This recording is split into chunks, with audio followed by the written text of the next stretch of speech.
So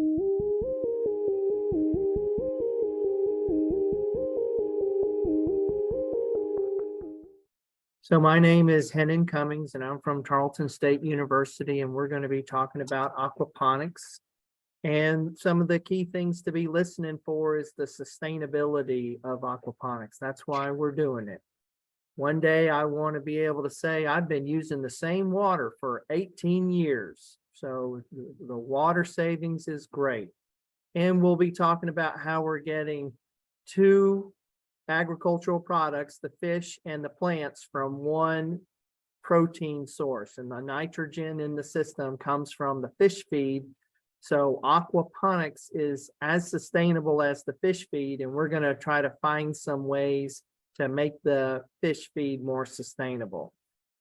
So it would be best if I answer your questions as we go. I don't want you to save them till the end, because what I'd really rather do is answer your questions. But we'll just keep going until somebody has a question.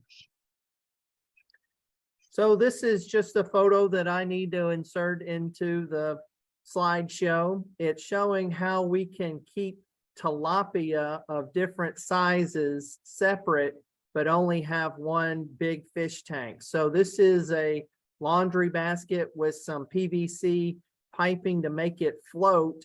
And the PVC piping is strapped to about the top third, and that way the fish can't jump out of it. So we grow the tilapia because we can get them on a plate in 9 months. They tolerate a wide range of water quality parameters that could be bad for another fish, like low dissolved oxygen, or a big swing in temperature, a big swing in pH. But the other thing that's great about them is that when they're mature, they can have a vegetarian diet.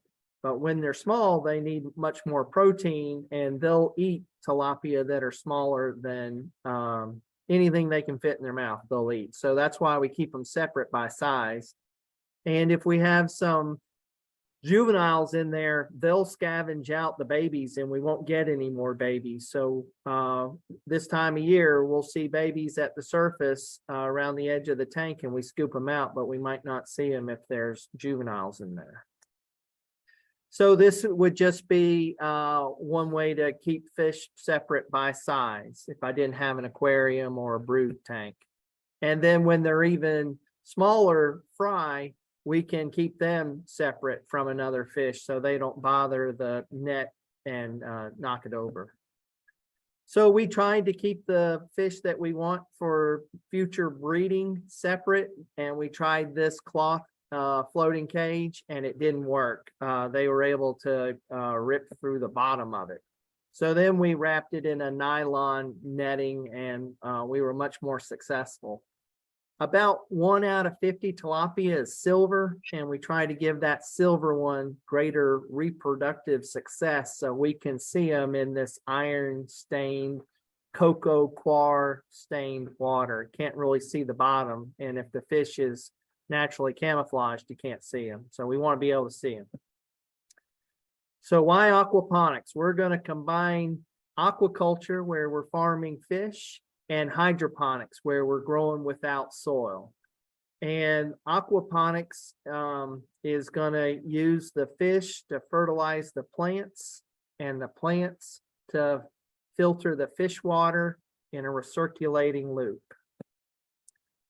So in aquaculture by itself, there's a fish solid waste that has to be disposed of. And in hydroponics, after the plants are grown, you have some nutrient solution, but you're not sure what the concentrations are. So a person might dump that water and start over. And some people could call that nutrient water, toxic water, depending on where it's dumped. So in the diagram, we're seeing the recirculating loop of fish going to where the plants are, and then going back to the fish tank. So another reason why aquaponics is because of their feed conversion ratio. So what we're seeing is that a little bit more than a pound of food gives us a pound of fish.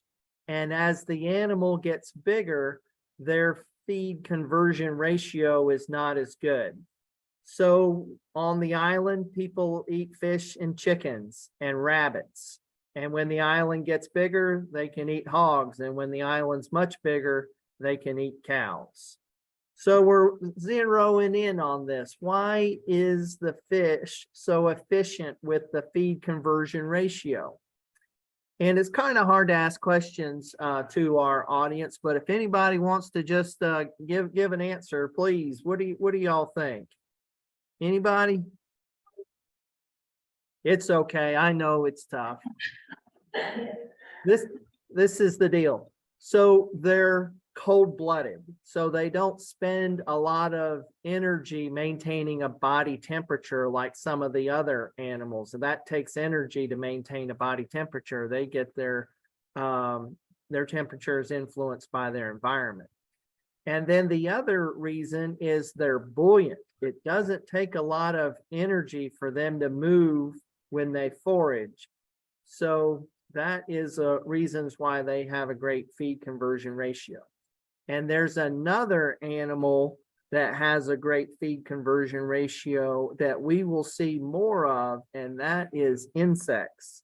Insects may not be a part of the American diet now, but it will be part of our feed animals diet. And I think we'll get more comfortable with black soldier fly larvae when we start feeding them to our animals. And you might already see a freeze-dried version in Tractor Supply, which is more palatable in a way than a fresh one. If you were holding the larvae in your hand, you'll see what we're talking about. So aquaponics has limited inputs. The fish feed is the main input, and that fish feed might be low in iron and potassium in the rates that plants need them. So sometimes those two elements are supplemented, and then they might need to adjust the pH. Our Texas water is buffered strong from pH changes, but normally aquaponics water tends to become more acid as ammonia is oxidized to nitrate, because the ammonia comes from the fish. So we're still running down the list of why aquaponics. So we're going to use less water than in soil. In soil, some water runs off, some water drains beyond the root zone, some is held so tightly to the soil that it's not plant available, and there could be more evaporation. So we're going to grow the fish and plants locally, so it won't travel as far. And if it doesn't travel as far, there's less spoilage, so you throw less away and there's a smaller carbon footprint. We are heavily dependent on microorganisms to convert the ammonia that comes from the fish into nitrite to nitrate. Ammonia and nitrite are toxic to fish, so the bacteria make those two molecules less toxic by converting it to nitrate. So I can't use an antibiotic in there because that would kill those microbes. Other agricultural places might use antibiotics more liberally. So we have food sovereignty. We're in control of how our food is grown. We're inside sometimes, so we're less influenced by hail and freezing weather. We're not going to put any contaminants in our local rivers, and we're not going to use any synthetic pesticides. So we're going to be more productive on a square foot, especially if we can use the vertical space. So sometimes horticulture is done in a warehouse rather than a greenhouse. And Texas has a lot of warehouses. We're in the middle of the country, and we have a port, and we are building a lot of warehouses, and that drives the price down. And students like that because they can live where there's a band and Wi-Fi and still do horticulture and not have to come from land and equipment and live in a remote area like other people from agriculture might. So I think the days of the Dell computer zero inventory is not the model now because of supply chain issues. So by now people are wondering, well, if you're using the fish to fertilize the plants, how do the plants taste? They taste great. That's how nature meant for plants to be fertilized, not from synthetic fertilizer. So the lettuce is a great tasting lettuce. So this is just some information about tilapia. They don't eat very much below 68 degrees. So that's why we were talking about having them inside. They're not super regulated in this part of Texas in Stephenville because they don't overwinter. So they're not going to displace a native Texas fish. So that's the American economic dream, is they have to buy more every year. So if you sell tilapia, people will buy them in May, and in November, December, they'll get kind of sluggish and a predator will get them. So a person has to buy more. But if they could overwinter, like in a river that's artificially warmed by an electrical power plant, they could overpopulate in that place, especially when they're vegetarian. It's hard to get them on a fish hook. We use prawns to help eat some of our larger fish waste.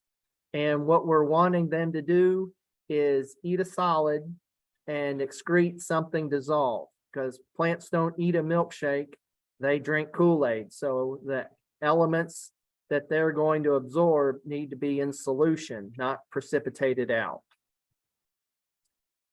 So we're looking at something that you could find called an IBC tote, an intermediate beverage container.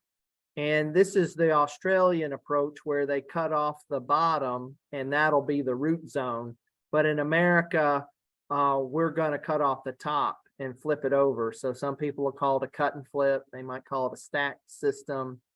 The benefit of using the bottom as the root zone, as then you don't need to buy any lumber.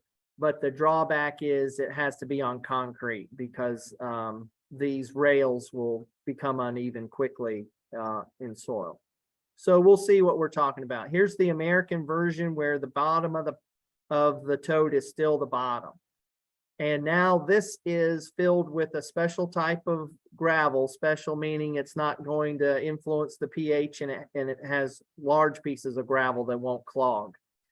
So water is pumped up to the gravel layer, and this becomes the filter for the fish below. So the fish feces is up here. So now I have more phosphorus and potassium, and I can grow fruiting plants when I have the fish solid waste in the root zone. If I'm only in the fish water, I'm high in nitrogen, and that keeps me more in vegetative growth, and that's good for leafy plants like the lettuce, and we'll talk more about that. So this is called the media bed. I've called it the cut and flip. I've called it a stacked system. And then you could dress it up more with some wood. You could cover it so grandchildren can't fall into it. And then a lot of people are super productive with blue barrels. So when we were making this, we took the bladder out of the cage, and that required a star bit on the screwdriver. And then this is the Australian version, where the bottom becomes the top. And now this is a really deep root zone, and this takes a lot of gravel to fill. And now these poles are what we were talking about, how they might sink into the soil and leave it a little uneven, because this can be very heavy. But this doesn't require any lumber like cutting off the top might. We'll see different versions. So that right there, that's the gateway drug to aquaponics, is that IBC tank. So we're going to watch this video, and what we're going to be talking about during the video is we're going to have to flood and drain this root zone to get oxygen in this root zone. So this is some pea gravel. It's not a good media for aquaponics because it's too small. It'll clog. We want to have a dry layer on top so we don't grow algae or evaporate a lot of water and leave some salts behind. So when the video goes, we'll see that we have a standpipe here, and that's just going to keep the tank full. So now all the space between the gravel is filled with water. It's saturated. Now we put something over it called a bell, and we're sucking the atmosphere out of the top of the bell, and the bubbles went down the standpipe. Now we've created a siphon. And as the water drains, the void space between the gravel is now filled with fresh air. So we pushed all the carbon dioxide out when we filled it. And now we're sucking fresh air in when we drain it. So I know we don't have any young people in the audience, but I've mentioned poop several times, and now I get to talk about burping. So when it burps, we'll break the siphon. So now water would start, would continue to flow. It never stops flowing. It just drains faster than it comes in. So sometimes it seems greener after a rainstorm than an irrigation event. So irrigation events don't tend to saturate like a rain might. So when the rain comes, it fills all the void space in soil with water. So there's no carbon dioxide in the system. That's been pushed out. And as that water drains, it's like taking your finger off the tip of a straw full of water, and the water falls out. Air takes the place of where the water was. So two people can't agree on the internet, and here's another person's version of what we just saw. But now we're going to watch another video to try to help you teach somebody else about how this cut and flip stacked media bed flood and drain is a very oxygenated root zone, because normally you can't grow tomatoes in a wet soil because a wet soil is code for low oxygen. So here we go. I'm talking to the very, very young people that I sometimes have in an audience, and I say, hey, if this Kool-Aid dispenser can hold more water than this pitcher, can we make this pitcher overflow? And the kids are super excited about seeing this pitcher overflow, and they're gathering around and they're pushing and shoving and they're putting their hands in the water stream, and we're trying to just get them to stay sitting on their hands. Ooh, and it burped. The water's slowing down. It doesn't look like we're going to come close to opening this pitcher. And I can big sister it a little bit and get a little bit more out of it. But the young people don't always know what to do, but you know what to do. Watch the sides of this thing expand as we take the top off and we let water drain more freely now. And now air is entering the root zone. So when we filled the container full of water, we pushed out all of the carbon dioxide from respiration from roots and microorganisms. And now we're sucking fresh air into the system. And right before the pitcher gets ready to overflow, I turn off the valve and I say, we don't want to waste water. And the kids are upset, and they keep waiting for me to open the valve again. And there's just almost no recovery from how upset they are that they didn't see the pitcher overflow. So here's the dead tomatoes. It's in a flooded system. This is a Zola. This is an Zola. This is a loofah that we grow because it's something that we can sell as a way to take dead skin cells off, and then it's disposable and it doesn't have to go in the landfill. So we like those type of gifts that are consumable and then don't go in the landfill. So this intermediate bulk container is the IBC tank. They hold about 275 gallons. We just want it to be food grade. We're an energy production company, and when you go to buy a used one, they They won't know what it was used for. They'll tell you they triple rinsed it, but if it had wine or vinegar or grape juice, it would be more expensive. So we see some of these aquaponics models and they look great right after transplanting, but it's really hard to get enough indoor light on this basil to have it look right and not have any algae growing on this fish tank. So I want to get light on the plants, but not where the fish are. So this is the media bed, and in the media bed, I can grow most plants.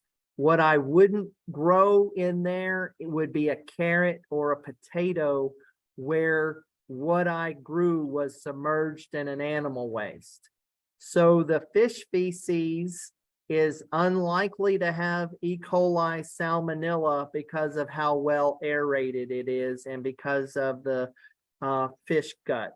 But there's still the chance that a cat or a mouse or a snake or a bird could introduce the E. coli salmonella. So just like you might treat everybody that's in the hospital as if they had AIDS, so to speak, you just treat everybody like that does have a pathogen and you don't expose yourself to it. I'm just a child of the 80s, which is why I use the AIDS example. I probably could have thought of a better one since it's not as prevalent as it was when I was a young person. So this is the IBC tote used in a more elaborate system. So what's happening is I could have juveniles over here and adults over here. Water's pumped into this and it's displaced out of this tank. So because the pump's in the sump, I don't have to worry about ever pumping the fish tank dry. And then imagine this has a sipper tube going down to the bottom. This is where the solid waste is going to be. So in order for water to leave the tank, it's sucked off the bottom and then goes to the sump. Here's where the pump is, and it takes this and puts it back into these media beds, which have this flood and drain auto siphon. And then water also goes back to the fish tank. So the fish tanks are at a constant height with one pump, and this sump will go up and down depending on which one of these is draining, and the sump just has to be big enough in case all of these drain simultaneously. So this is a lady's setup in Fredericksburg. Here's the IBC system, and this is where the fish are.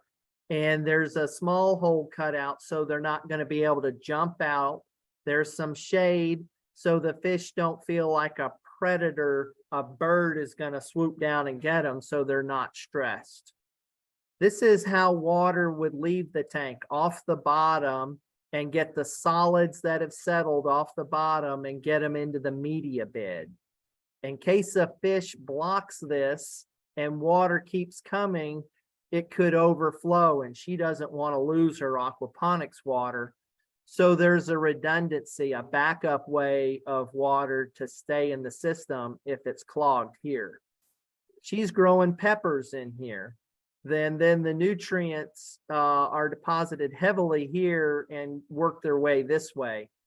When I build mine, I surround the root zone and I have the waste enter from all the corners, and then my flood and drains in the middle. When it does flood and drain, it goes to the sump, and the sump pumps it back to the fish tank, and it displaces water, and by gravity it flows back to this media bed.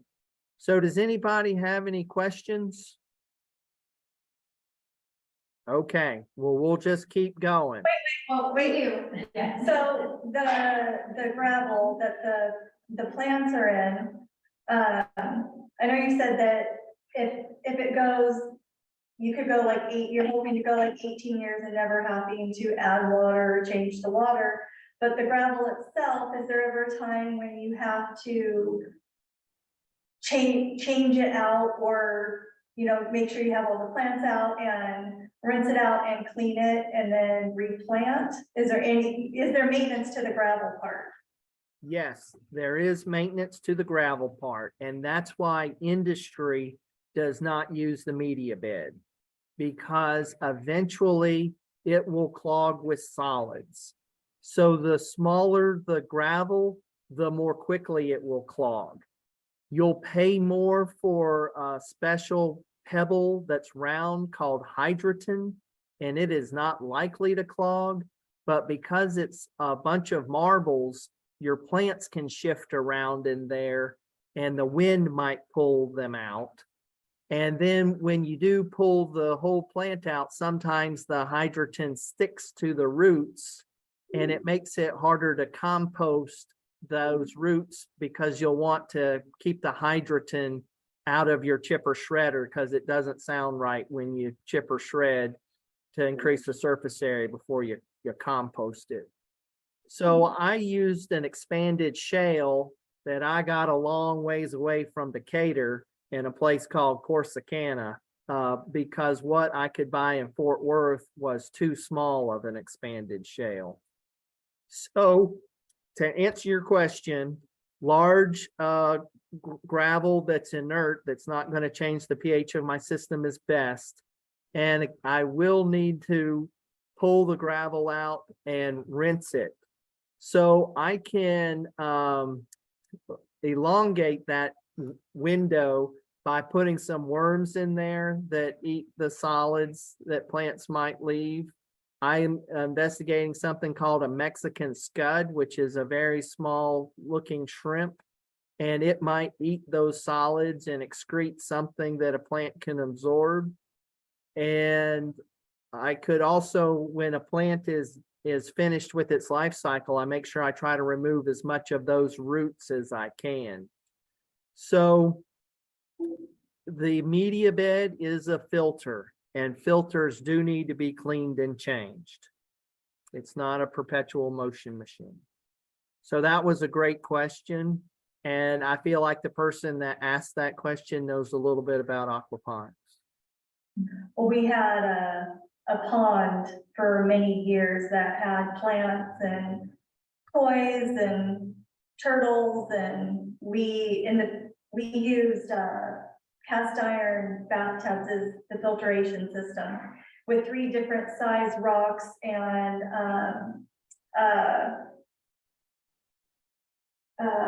the filter pads for what's the air conditioner, air filters. It's yeah. HEPA. Huh? Is it HEPA? No, it's just the filter pad for the swamp cooler pads. Okay. And so, and that was all under shade, so it wouldn't get the algae. And so we had plants that we would eat that we actually put on top of the swamp cooler pad that was on top of the 3 different layer rocks. And then it was like a waterfall. It went all the way through and came up and filtered into there. But in the pond with the fish and the turtles, we had pond plants that helped with the filtration system as well. We had a whole system. And so with that rock system, once a month, we would have to take everything out, clean it out. We didn't have to replace it, but we had to take it out, rinse it out, and put it back in so it wouldn't clog and the plants would stay healthy. Yep, so that's the trickling filter, and that's a great setup. This media bed could probably go about 2 years before it didn't flood and drain, right? And the problem is a stagnant area that doesn't flood and drain will become deprived of oxygen, and the anaerobic place will begin, and then plant roots won't go there, and you'll get some bad degradation products, and it might smell like rotten eggs and things like that. So if you ever have standing water, that's an indicator that the system's not flooding and draining uniformly and having those anoxic pockets. Okay. All right, so that was a great question. We'll keep that up. That was good. I think we have another question too. Yeah, is it like a size ratio for the system itself? If you wanted to feed so many people, would you choose a certain size tank? to feed so many fish are to feed a square footage of like a garden. Yeah, so that's a great setup. What we're gonna do is make sure that we have some place to grow the lettuce, which will just be in fish water, and we would have a place to grow fruiting crops that where they would be in the media bed, where we'll have more phosphorus and potassium for tomatoes and cucumbers and things like that. They would just be in veg growth most of the time if they were only in fish water. So aquaponics is a little different from aquaculture, and this is a hard concept to understand for aquaculture people. But when I think about how many fish I want to have, it has to do with the square footage of my grow space. Because what happens is my fish feed is how I add nitrogen for the plants, and the fish are just processing that fish feed. So about 80% of the profit in aquaponics is from the plants, and about 20% is from the fish. And most profit can be from selling live fish, koi or tilapia stockers, but you don't have to eat the fish. If you're a vegetarian, you could just use koi or carp or something like that. So we're slowly coming up to the answer to the question.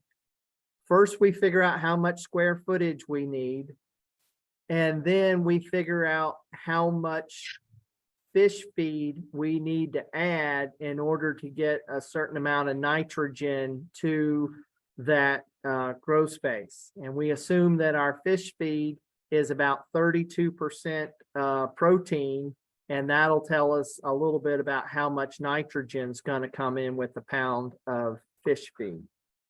So a fish is going to eat about 2% of their body weight. So by doing some math, we can figure out how many fish it's going to take to eat that amount of food that's going to supply that amount of nitrogen for that grow space.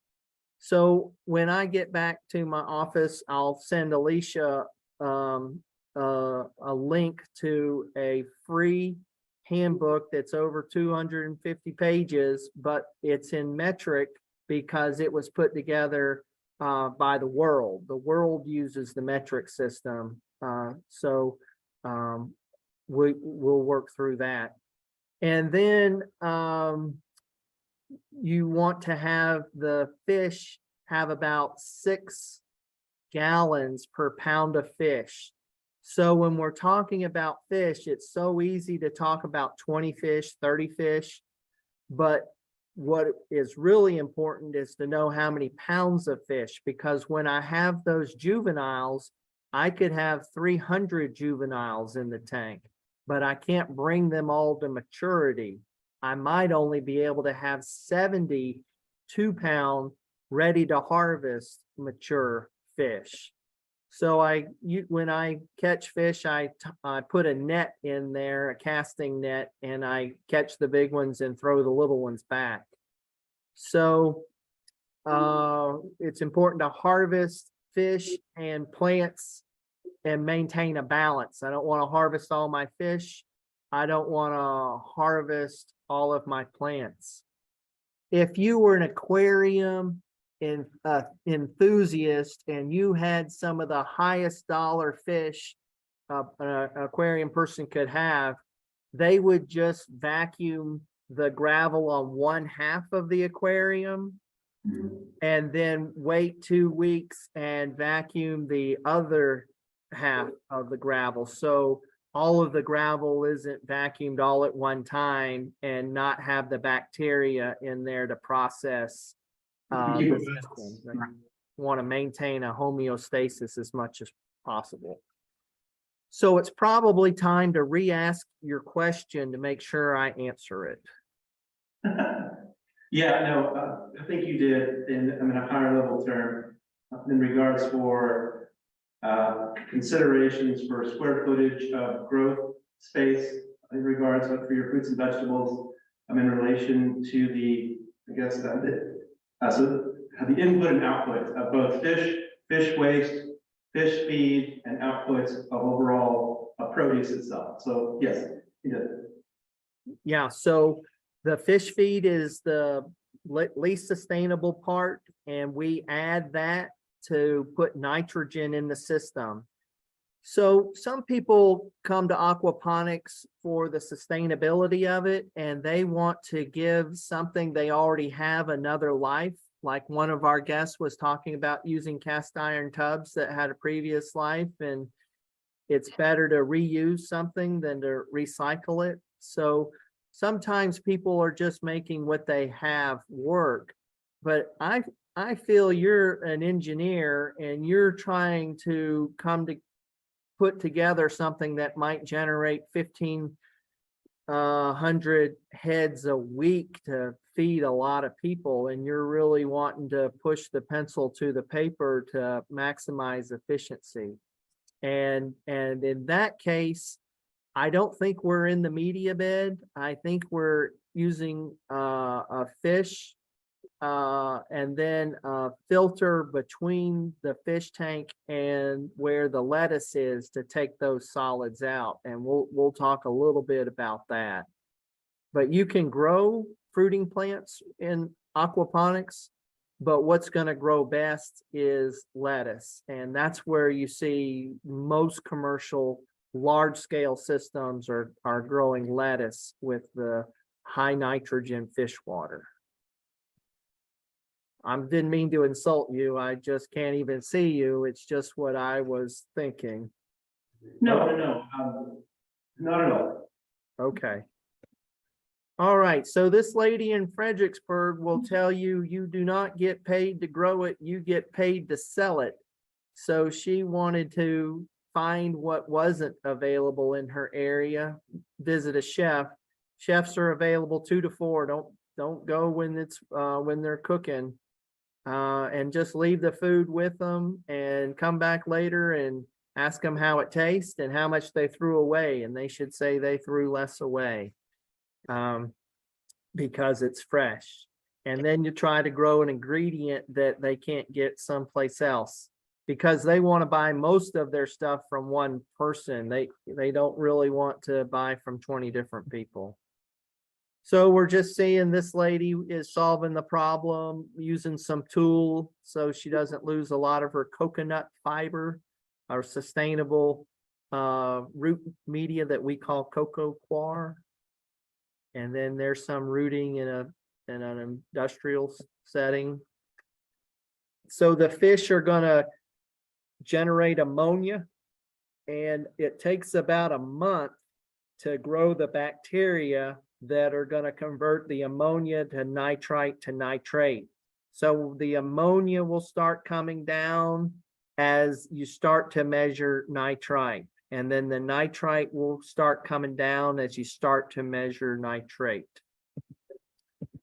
So we were talking about putting some filters between the fish tank and the plants. So this is a solid sieve in a way, and it collects some solids, and we're going to backwash that to a prawn tank. 80% of the flow is going to go to where some bio balls are, which is very similar to a trickling filter that a participant was talking about, and that goes right back to the fish tank. So this is designed to just remove ammonia, so it has a much higher flow. 20% of the output of the pump is going to have a much slower flow, and that's going to allow solids to settle or cling to a net. And then because we're wanting solids to settle, there's no aeration in these vessels. So when it starts heading to the plants, we'll aerate it in a very strong way so it doesn't have any methane, hydrogen sulfide, anything that would develop in an anaerobic system. It doesn't really get completely anaerobic, but we're using the bottom of the lake to degrade things and the top of the lake to degrade things by letting things settle out. So we're looking in the biofilter, and it's just a lot of surface area for the microorganisms to live that convert ammonia to nitrite to nitrate. Heavily aerated, we're oxidizing the ammonia to nitrite. We're taking off the hydrogens, adding oxygens. And when you take off hydrogens, that makes the system more acid. Some of these can lock together and clog pipes. So these are made for a trickling filter, not suspended in water where they can lock together. So these are 1 inch and they can block a 2-inch pipe. So the smaller ones are going to not cause as many problems and actually end up with more surface area for microbes to live on. They don't really live in the water as much as they do a surface. So when I clean things, I just clean them. I don't sanitize them unless I'm trying to remove insects. So clarifier, anaerobic mineralization, degasser. A little bit higher, water seeks its own level, it flows out of here. A little bit higher, seeks its own level, flows out of there. So I just pump it up one time, and through displacement and gravity, it goes to the fish tank. So when I have things settled in the bottom, I can turn the water off and let things settle more. And then I can take it out of the bottom of those cylinders. So this is their first whiff of oxygen. So down in the bottom, there's lots of microbial respiration, and it's making a lot of CO2 bubbles that look like champagne bubbles. And the solids lift up and they float above the water surface, and it makes a little bit of a semi-solid on top of the bucket. So we'll call this a pill, and I'm going to pour that into a composted fish feces barrel. And the water in the middle has the dissolved nutrients. So I'm going to put that back in a swirl filter. And then the solids that settled out, I'm going to put those in the composting fish feces barrel. And I'm going to heavily aerate it. And there's no smell to this compost because of how much it's aerated. And then I'm going to add sugar for the heterotrophic microorganisms. I add sugar because it's cheaper than molasses, but it only lasts about 2 days. But I have to think about how I'm going to market this composted fish feces. So at Tarleton, we try to teach people how to do research where it's no bias, everybody's going to get the same answer, but we also have to teach them how to sell. So I pushed a can with the bottom and top cut out into a cucumber pot, and I covered it with tin foil. I got a cookie cutter of Texas and I filled it with this composted fish feces. And it shows that the plants are really responding to this composted fish feces. It's not really high in NP and K, but the plants respond. So roots don't grow in search, they respond. So I can't call it a fertilizer for several reasons. One, there's not a lot of NP and K in there. If I did, I'd have to have a laboratory analysis regularly of the NP and K. So I'm going to call it a plant supplement. And if it's a supplement, you need to analyze it to make sure that I'm not trying to get rid of something that could be toxic in a high concentration. Like I'd have to analyze it for micronutrients to make sure that it's not too high in boron. So I sell it in a 1 pound bag or less, and that cuts through the regulations, is to sell it in a 1 pound bag or less. We were selling it as a liquid, and it was a moving target of how much solids it had in it. I don't want to lose my fish water. This is the dissolved nutrients that's available to plants. I just want to sell the solids. When it's in a bottle, it can expand and bust because of the CO2 generated. So I want to make sure that all of this is recalcitrant. It's not readily biodegradable. And I would know because there would be a lot of solids on the top because it would be making champagne bubbles. If it ran out of oxygen, it would go to anaerobic degradation and things would smell. So if I left the cap on loosely, it wouldn't expand and it wouldn't smell, but then it would spill. So that's when we said, let's figure out a better way to market it. And we decided to put it in a tent and dry it out. And now the shelf life is better. No smell. There's no packaging issues. I got to keep my fish water.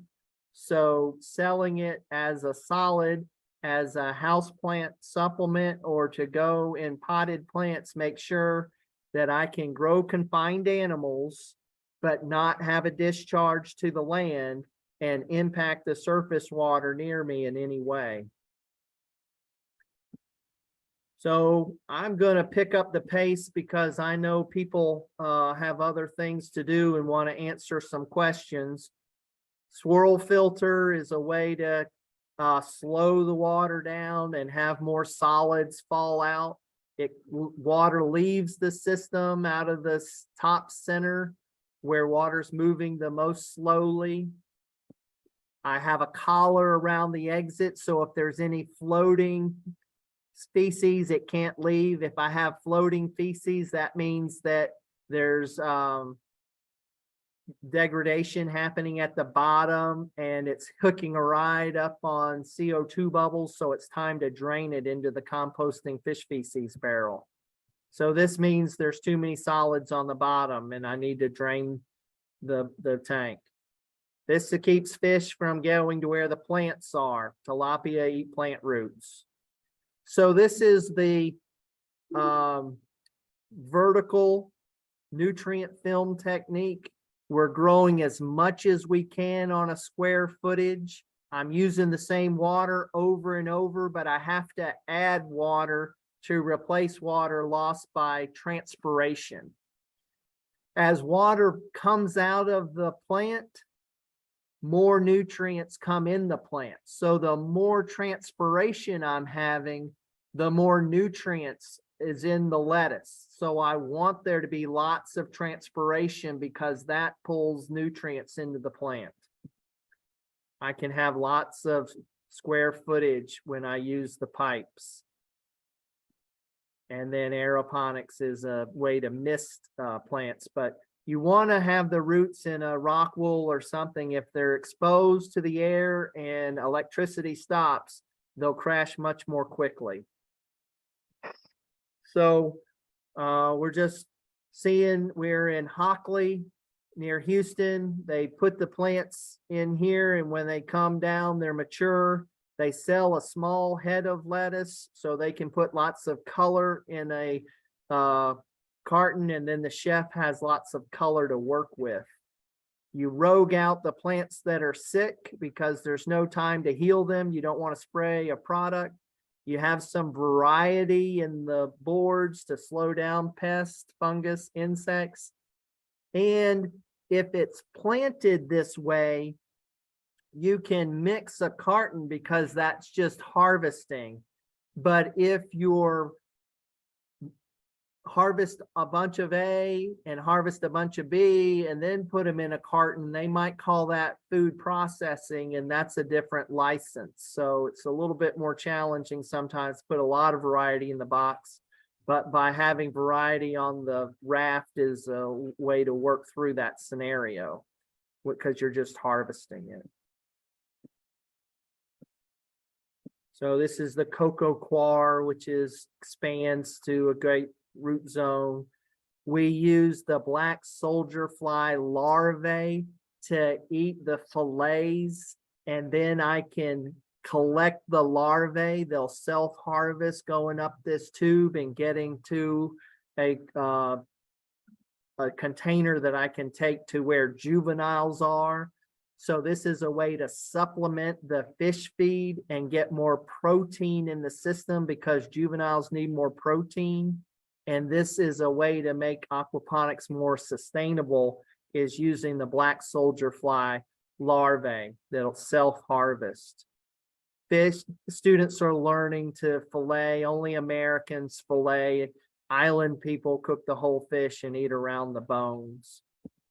So here's the larvae to harvest, and then we just put this very similar, smaller version, and they climb up and fall one at a time and feed the fish. So just keep things simple. Scale things up, keep your plants and fish in balance. Optimize temperature, so heating the water. Constant height, one pump is a way to work through aggravation of one pump being stronger than the other over time. So here's the NFT system, the gravel system, and the raft. This is where the lettuce would be. This system should have the gravel first. I don't want any solids going to where the lettuce is. I don't want any fish solids going. Want to have a dry zone, a flood and drain zone, and a always wet zone.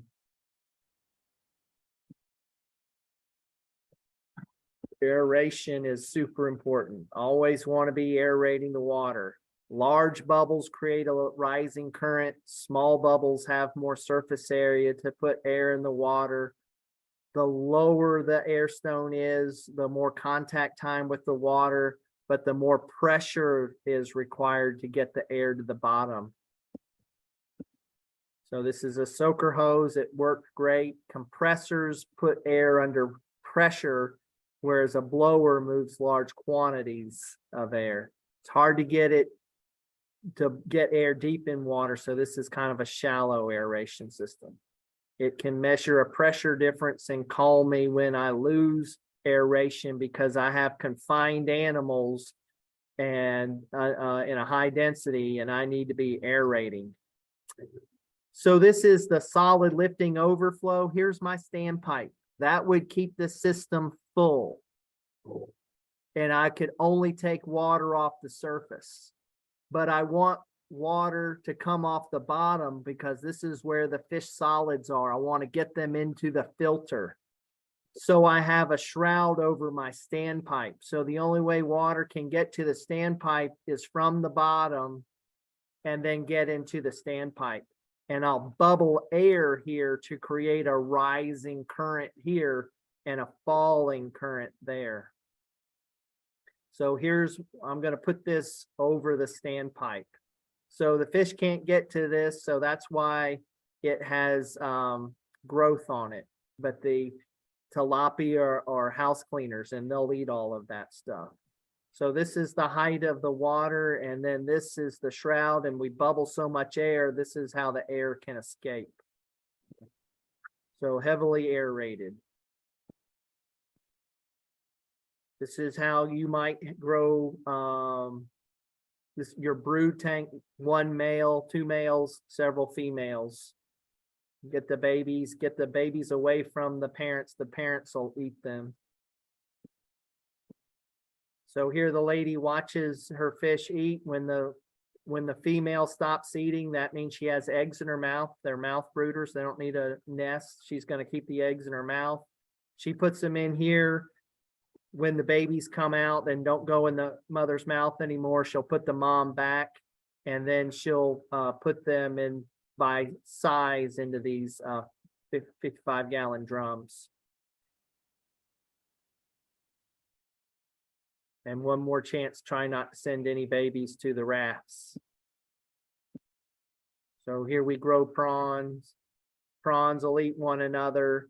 So we try to keep them separated by these netting so they don't eat their tank mate. They shed their exoskeleton to grow, and they're soft-shelled temporarily, and another male will eat them. Heavily aerated because we put the larger fish solids in there.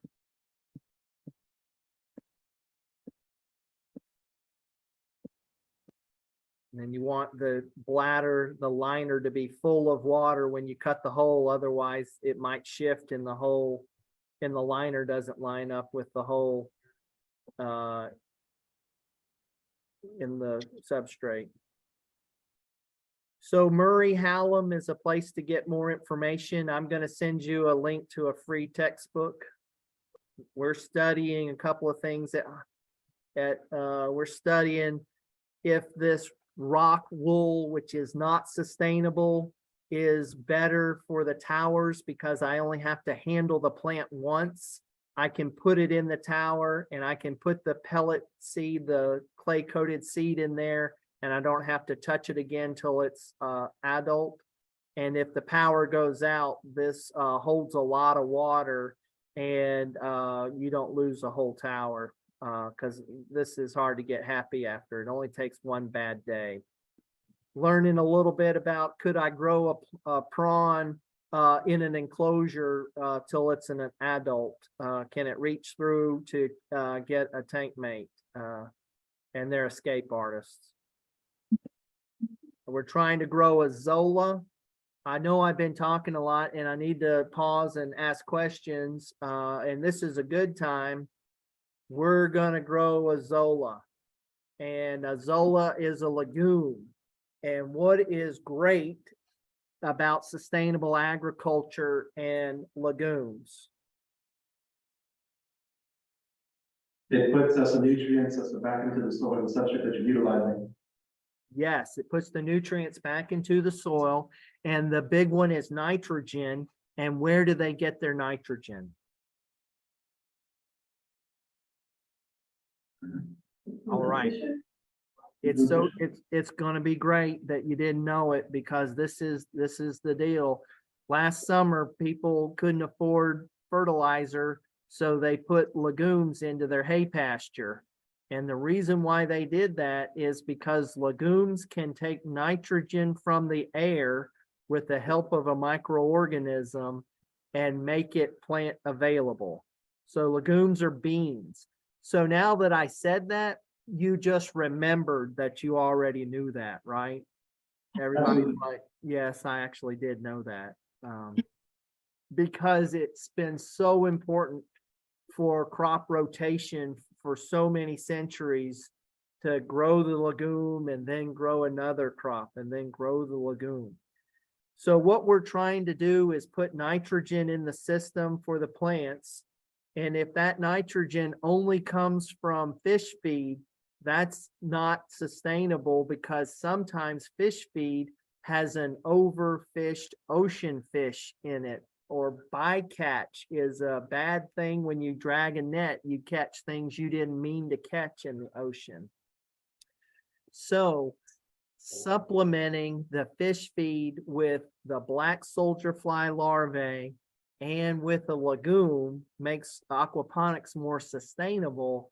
And the tilapia is a vegetarian fish, which means it will eat this legume and other plant-based nitrogen sources and is not a carnivorous fish like a bass, which is much more difficult to grow through aquaponics. But a person might choose that because they have a good market for bass. But usually the fish market is not as important because you're only going to be harvesting fish once a month or not even that frequently. And it's hard to find a buyer when you don't have a consistent supply of a perishable product. So we harvest rainwater, trying to run down the road of sustainability. I don't need to tell this audience about rainwater harvesting because they already know that this is too small. That's not enough. That's the first mistake people make with rainwater harvesting, is too small of a container. This is designed to pull water about 6 inches off the surface. That's an OSHA violation. We're gonna waste the first bit of water that comes off the roof that has pollen and West Texas dust and bird feces. It comes down and fills this cylinder, and a pit ball, a Chuck E. Cheese ball, is gonna float up and plug where it goes from 4 inches to 3 inches and divert it to the next filter.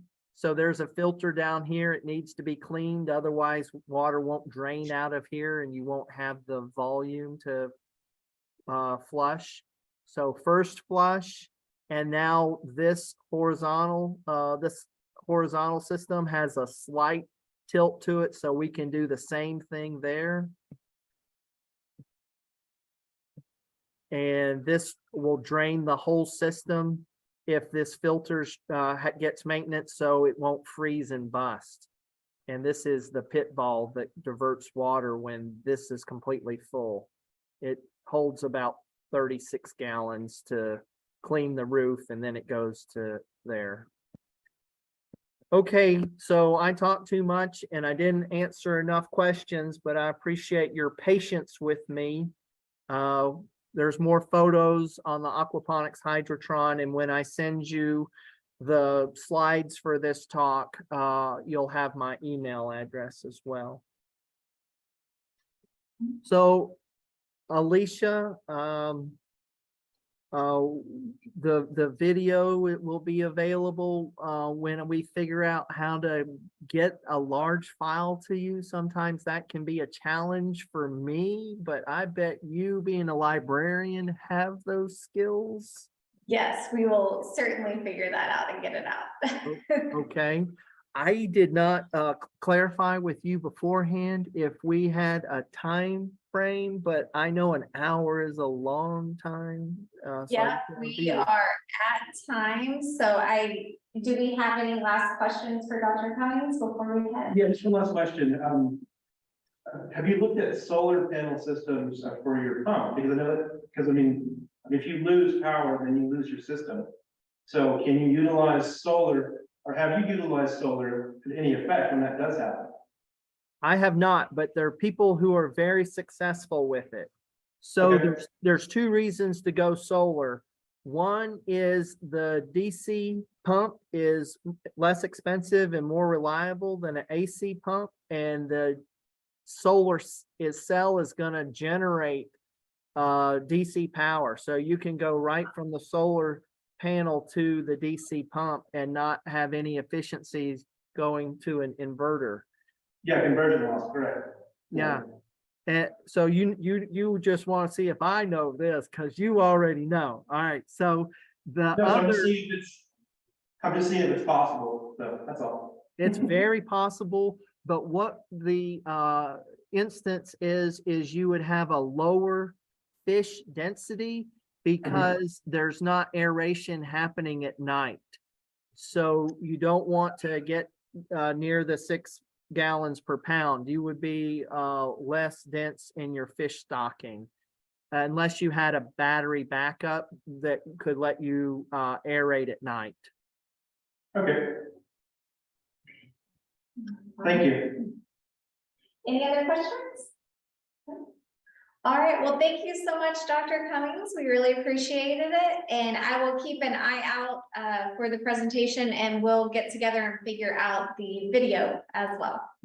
Yes, ma'am. You guys have a blessed night, and thank you for sharing your evening with me. Thank you. We really appreciated it. Okay.